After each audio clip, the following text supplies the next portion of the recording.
So, good morning, students. Once again, we continue with Act 5, Scene 1 of the Tempest, and we will begin from where we had left off in our previous Tempest class. That is, we had completed up to page 109 of your textbook, and we were in Alonso's speech, where Alonso was trying to converse with Prospero, and he was at the same time expressing surprise that it should really be Prospero whom he was seeing before him. So he could not believe his own eyes, and that is how he was saying, whether thou beest he or no, or some enchanted trifle to abuse me, as late I have been, I not know. Thy pulse beats as of flesh and blood. So he says that whether it is, I still cannot say whether you are really the same Prospero, the Duke of Milan, or not, whether you are really that Prospero, the Duke of Milan, or not, or some illusion to deceive me, as I have been lately deceived. Because after coming to this island, this desert island or this uninhabited island, that is what they thought, that it was uninhabited, but it was actually inhabited by Prospero and his daughter, and then of course Caliban and Ariel and other spirits. So anyway, he is now finding it difficult to believe. And then he said that, but your pulse beats as that of a human being. So this is what he was trying to say, where we had stopped in our previous class at the end of page 109. So now we'll continue from page 110, and the same speech of Alonso will continue. So on your screen now I am scrolling up to page 110. You can see on your screen it's page 110. Whether it is the affliction of my mind. Okay, so then he says, the affliction of my mind amends, with which I fear a madness held me. So it seems that I am recovering from my distraction. Affliction here means distraction of my mind, which I think was due to some kind of madness which had got inside me. Due to some kind of madness. This madness was holding me, or holding my mind in a fit, and so I was not able to really understand or reasonably think. But now I think my mind is gradually healing, and I am getting back to my normal senses. Then he says, a most strange, then he says, and if this be at all a most strange story, and if it is really the fact or the truth, then I must say that it is a very strange story. So, if all that I see is really happening, it must be a very strange story that you are to tell us, that you are likely to tell us. And then he says, thy dukedom I resign, and do entreat thou pardon me my wrongs. Meaning to say that your dukedom I now resign. Meaning to say I make it over to you. I don't want to be the king ruling over your dukedom anymore. I have decided that I will give it back to you. So if it is really you, Prospero, then I do not want to continue ruling your dukedom, and I want to give it back to you. And then he says, I also request you, entreat, meaning to say I also request or entreat you to pardon me my wrongs, to forgive me for all the wrongs that I have done. So I beg you to pardon me, to forgive my wrongs, the wrongs that I have done. But how should Prospero be living and be here? But this question haunts me. How is it possible that Prospero should be alive? First of all, that he is alive, and secondly, that he is living in a place like this. How is it possible? So he is wondering about it, and he is asking this question. So Prospero says, first, noble friend, let me embrace thine age, whose honor cannot be measured or confined. So he says that first, my worthy friend, my noble friend, let me embrace you. Let me embrace you. You are really an honorable old man, and well, it cannot be measured. Your honor cannot really be measured. It is beyond all limits. So before I tell you further about how I came here, how am I alive after all these years, before that, let's embrace, because you are truly an honorable person. So you see that Prospero is always ready to give due honor to a king, and well, he does not hesitate to embrace. And now Gonzalo is remarking, whether this be or be not, I'll not swear. I cannot swear, or I cannot take an oath that what I see is real or unreal. I don't know what to believe. Should I believe that this is real?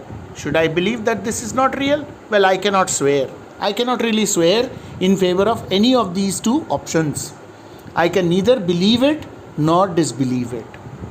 Now Prospero says, you do yet taste some subtleties of the isle that will not let you believe things certain.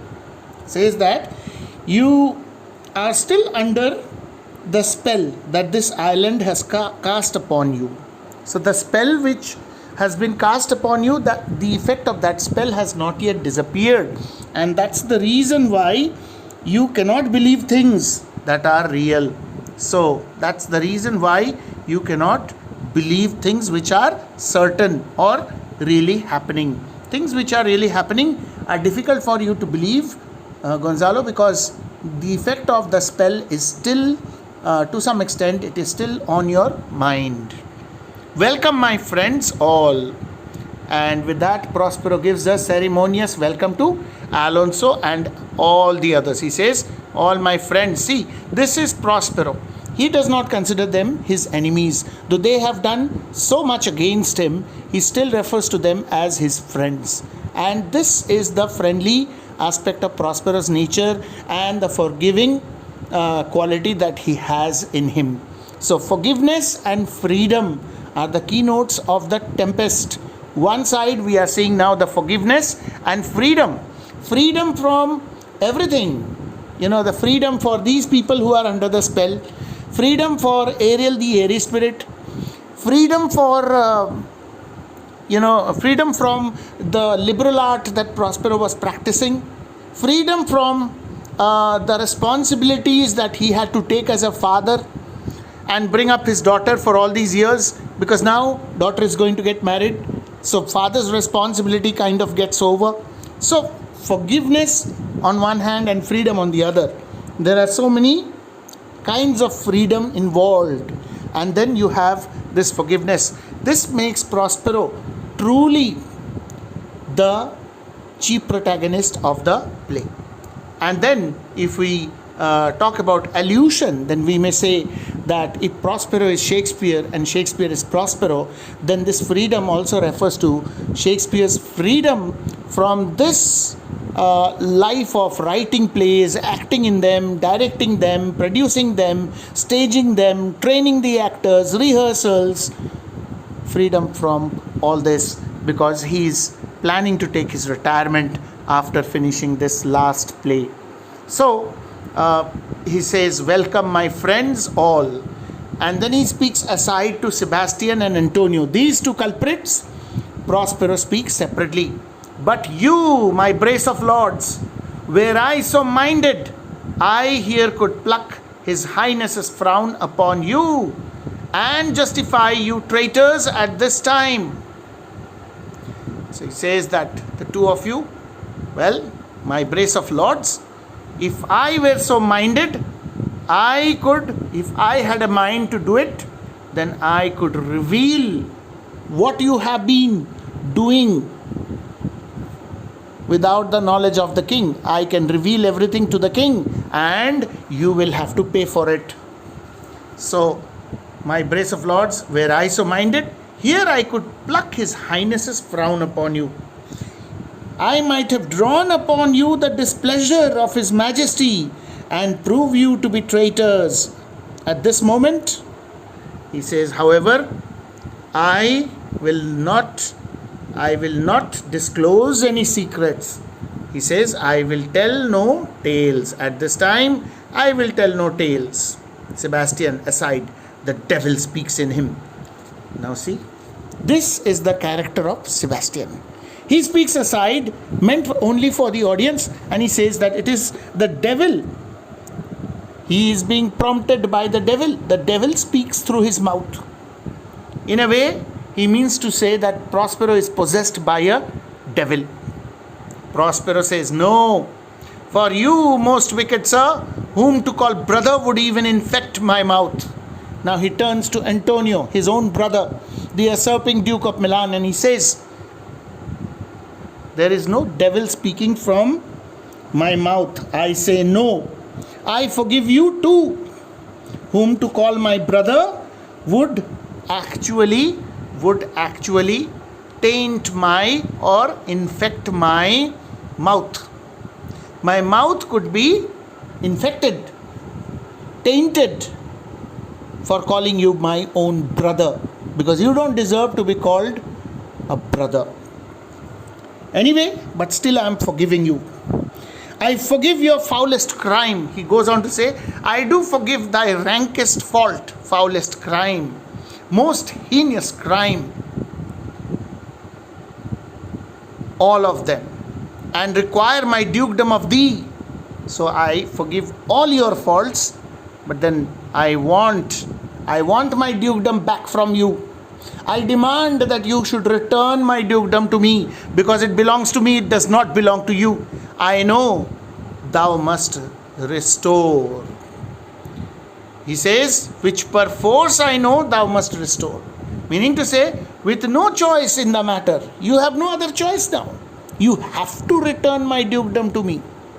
You don't have a choice, because now you are under my grasp.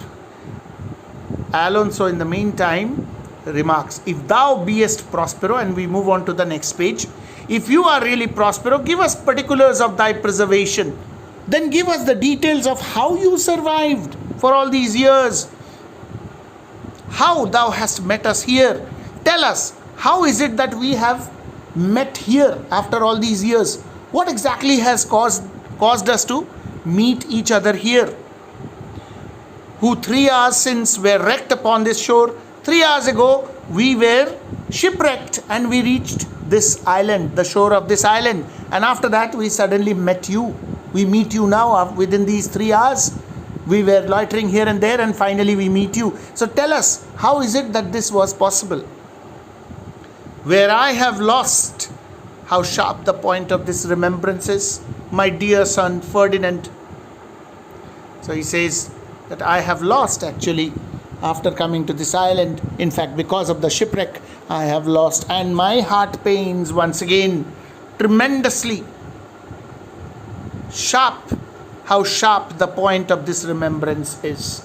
When I think of it, or when I recollect it, when I think about it, it provides me with a terrible pain in my heart that I have lost my son, my dear son Ferdinand.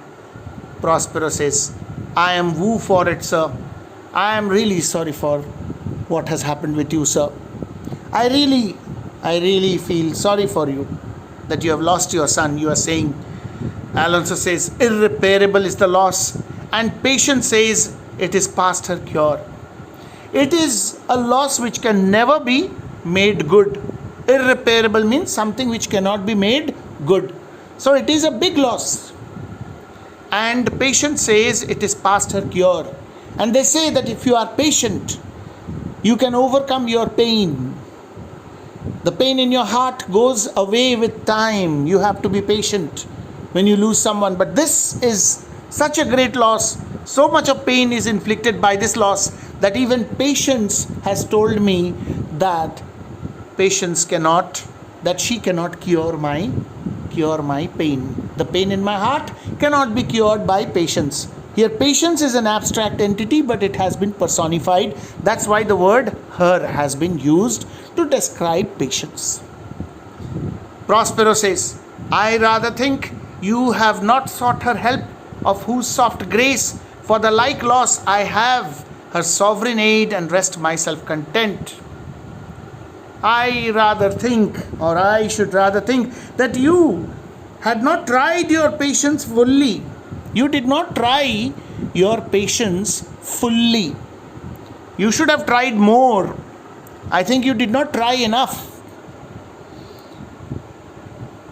So, I think if you had tried a little more, because patience is good enough to lend me adequate help in bearing a similar loss.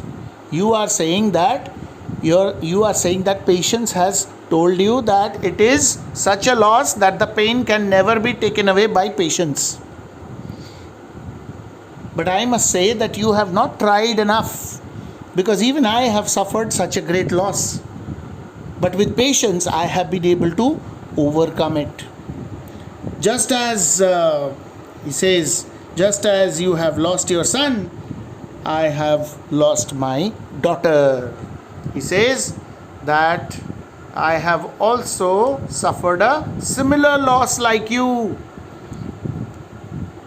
Alonso says, you the like loss? You also suffered a similar loss? Prospero, as great to me as late, and supportable to make the dear loss, have I means much weaker than you may call to comfort you, for I have lost my daughter. So, he says that, you can see the explanations here, that you had not tried your patience fully, which has been good enough to lend me adequate help in bearing a similar loss and being resigned to it, because it is as great a loss as it is recent. To be enabled to bear the loss, I have resources much poorer than you can call to your aid, for I have lost my daughter. You are a king. You have so many options to bring your loss under control, but I don't have those options. You can, being a king, being very powerful, you can make use of so many options to bring your loss to bring your loss under your control. But I don't have all such means. I am much weaker than you in my powers, because I have no dukedom. I no longer rule as a duke, but you are King Alonso of Naples, with so many people around you, so powerful, so great. So if you are saying like this, what can I say? Because I don't have as many resources as you have, because I have also lost my daughter. Alonso says, a daughter? Oh heavens, that they were living both in Naples, the king and queen there, that they were, I wish myself were mudded in that oozy bed where my son lies. You mean to say you have lost your daughter too, just as I have lost my son? Oh my goodness, oh heavens, he is exclaiming. I wish that they were both alive and that they both lived in Naples as king and queen of Naples instead of being dead. And I wish that I had died instead of my son, and that I had my body. I wish that my body should have been inside the sea where now the body of my son lies. How I wish that your daughter and my son were in Naples and they were living there happily as king and queen. So little does Alonso realize at this stage that what he is saying is actually going to happen. The surprise is still waiting for him. And he says that I wish that I were mudded in that oozy bed where my son lies. When did you lose your daughter? And then he goes on to ask, when exactly did you lose your daughter? Prospero says, in this last tempest. In this last storm or tempest. I lost my daughter in this last tempest. So we'll stop here for the day. We have finished 2 more pages. Please remember, we are at line 171. We have done only the first sentence of line 171 and we stop here for the day. We have just finished with page 110 and 111. This is 111 on your screen and then this is 110. So we have finished 2 more pages of Act 5 Scene 1, We will make this type of progress now. We will go a little slow. We will understand 2 pages at a time. And if you have any doubts with regard to the lines that I have explained here, you may replay the video and listen to my explanations, plus go through the notes which are provided alongside, because these explanations are also going to provide you with some of the important meanings and informations with regard to the different expressions. So with that, we come to the end of today's class, and I hope that I have been able to make you understand. You have understood line by line. So thank you once again. Thank you very much.